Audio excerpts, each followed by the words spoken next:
बिस्मिल्लाहिर्रहमानिर्रहीम। अस्सलाम वालेकुम नाज़रीन। माह ज़िलहज का पहला अशरा कई एतबारात से साल का एक नुमाइंदा अशरा है, जिसकी फ़जीलत में सूरह फ़ज्र की इब्तदाई आयतें भी नाज़िल हुई। वल फ़ज्र वलयालिन अश्र वश्शफ़ी वल वत्र वल्लैलि इज़ा यस्र हल फ़ी ज़ालिका क़समुल लिज़ी हिज्र। कसम है फ़ज्र की और 10 रातों की और जुफ्त की और ताक की और रात जो धीरे धीरे गुज़रती है, क्या इसमें अक्लमंदों के लिए पैगाम और रहनुमाई नहीं है। और इसमें बाम अरूज तक 9 ज़िलहज का दिन जो फ़रीज़ा हज की अदायगी के लिए रुकन आज़म है। फिर इसमें कुर्बानी का जो एक फ़रीज़ा है वो सारा अंजाम दिया जाता है। खुतबा हज्जतुल विदा की भी यादगारें हैं इसके अंदर। तो इस महीने की फ़जीलत बेहद हिसाब, लेकिन पहला अशरा जो है सरकार ने फरमाया कि अगर इसकी अहमियत का इल्म लोगों को हो जाए तो हर रात ऐसे इबादत करें जैसे लैलतुल क़द्र को करते हैं, हर दिन को भी जैसे कि जुमातुल विदा के मौके पे करते हैं। तो इसमें जो है वो कुर्बानी के हवाले से जो ज़रूरी मालूमात है वो अर्ज़ करना भी मकसूद है, और ईदुल अज़हा के हवाले से भी। ईदुल अज़हा ये दो बुनियादी जो ईदें हैं, ईदुल फ़ितर और ईदुल अज़हा, इसमें 2 रकात नमाज ईदुल अज़हा बमा 6 ज़ायद तकबीरों के ये इसकी नीयत होती है। और अल्लाह अकबर कह कि सुब्हानक अल्लाहुम्मा व बिहम्दिका व तबारक अस्मुका व तआला जद्दुका व ला इलाहा गैरुक। उसके बाद फिर 3 तकबीरें कानों तक हाथ उठा के छोड़ देते हैं, फिर हाथ बांध कर फिर जो है सूरत फ़ातिहा उसके साथ सूरत में लाई जाती है। और पहली रकत मुकम्मल होने के बाद फिर दूसरी इमाम साहब तरतीब के साथ जो है वो सूरह फ़ातिहा की तिलावत साथ की सूरत में ला के रुकू में जाने से पहले फिर 3 ज़ायद तकबीरें अल्लाह अकबर कह के हाथ कानों तक ले जाते हैं 3 दफ़ा, और चौथी दफ़ा अल्लाह अकबर कह के फिर रुकू में चले जाते हैं। और फिर दूसरी रकत मुकम्मल करने के बाद जो है फिर खुतबा ईदुल फ़ितर हो या ईदुल अज़हा हो उसको भी सुनना वाजिब होता है। ईद के दिन गुस्ल करना, अपने जिस्म को अच्छी तरह हर किस्म की आलाइश से पाक करना, अच्छा लिबास पहनना और अपने नाखून तराशना और जिस्म को हर तरह की पाकीज़गी से आरास्ता और पैरास्ता करना, खजू जीना ताकुमिंदा कुल्ले मस्जिदिन, दांतों की सफाई, बाकी अज़ा की सफाई जो है ये एक ख़ास आदाब है। ईदुल फ़ितर हो या ईदुल अज़हा हो।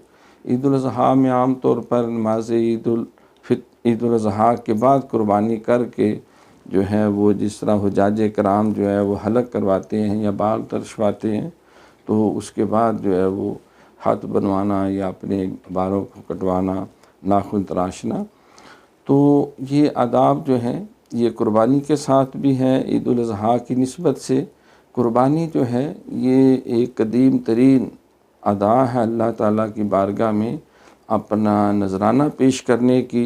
ये एक अलामत होती है कुर्बानी का जानवर जो है। मकसूद ये होता है कि अल्लाह जो कुछ तूने दिया तेरे हुक्म और तेरी रज़ा के आगे सब कुछ कुर्बान है।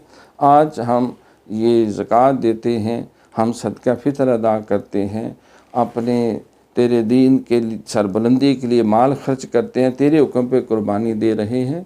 अगर ज़रूरत पड़ी तो हम अपनी जान देने से भी हम दरेग नहीं करेंगे, क्योंकि वो जज्बा इखलास जो है अल्लाह के साथ जो तक़वे का है वो इसके अंदर बुनियादी वस्फ़ है कि लन यनालल्लाह लुहूमुहा वला दिमाउहा वलाकिन यनालुहु तक़वा मिनकुम।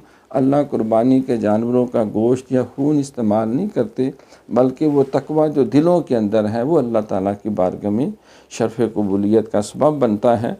तो कुर्बानी के जानवरों के लिए मेंढा हो या बकरा हो, मुज़क्कर मुअन्नस है, कम से कम 1 साल का हो, और जो बैल या भैंसा मुज़क्कर मुअन्नस है वो कम से कम 2 साल के हों, और ऊँट और ऊँटनी या कम से कम 5 साल के हों। उसको ज़िबा करने से पहले पानी पिलाना, चारा खिलाना और छुरी को तेज़ रखना और अच्छी तरह मज़बूती से पकड़ कर बिस्मिल्लाह अल्लाहु अकबर अल्लाहु अकबर कहते हुए उसको ज़िबा करना जो है ये इसके आदाब में शामिल है।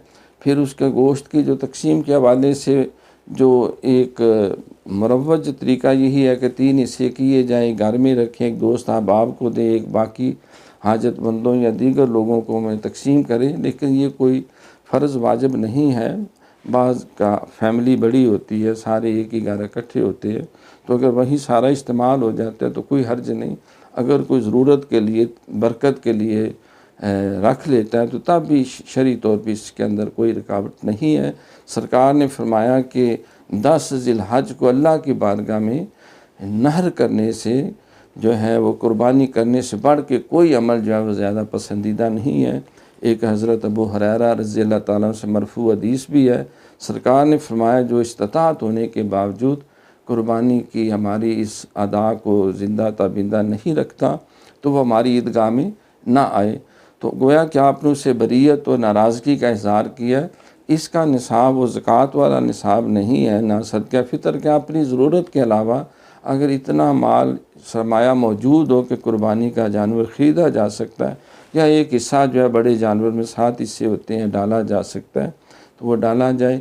3 دن قربانی ہوتی ہے، 10 ذی الحج کو، 9 اور پھر 11 ذی الحج کو اور 12 ذی الحج کو شام سے پہلے پہلے جو ہے۔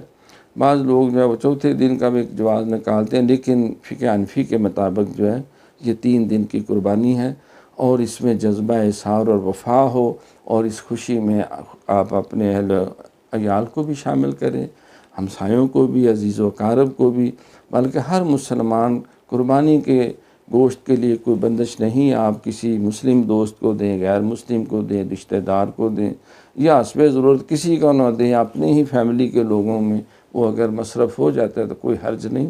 اللہ تعالیٰ سے دعا ہے کہ اللہ کریم ہمیں یہ شرعی مسائل کو سمجھنے اور اس کے مطابق جو ہے قربانی کرنے اور عید الاضحیٰ ادا کرنے اور دیگر جو تہذیب حجازی کے نمایاں اوصاف ہیں ان کو اپنانے کی توفیق عطا فرمائے۔ بہت شکریہ۔